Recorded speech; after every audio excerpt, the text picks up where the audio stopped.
তো গাইস তোমাদের করা ফানি কমেন্টস গুলো পড়বো, লেটস গো।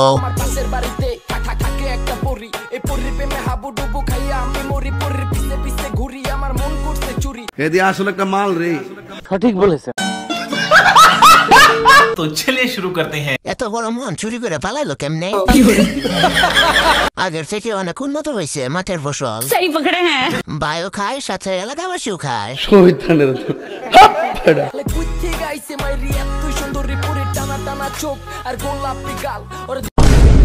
পারলে তার কত রাখবেন? 150 रुपया देगा। আপা এটা দুধ না পাহাড়? গাইস আমাকে না, আমার পিছনের ভিউ দেখেন। আপনারা দেখতেছেন জায়গাটা কত সুন্দর। জায়গাটা অনেক সুন্দর। हाय हाय इतना सुकून। সামনের ভিউ আরো সুন্দর। জায়গাটা আসলে বড় আর সুন্দর। এটা হচ্ছে বাংলাদেশের তাজমহল। আপু আপনার দুইটা তাজমহলের জন্য কিছুই দেখা যায় না। ভিডিওটি ভালো লাগলে লাইক করবেন, সাবস্ক্রাইব এন্ড ফলো করে দিও।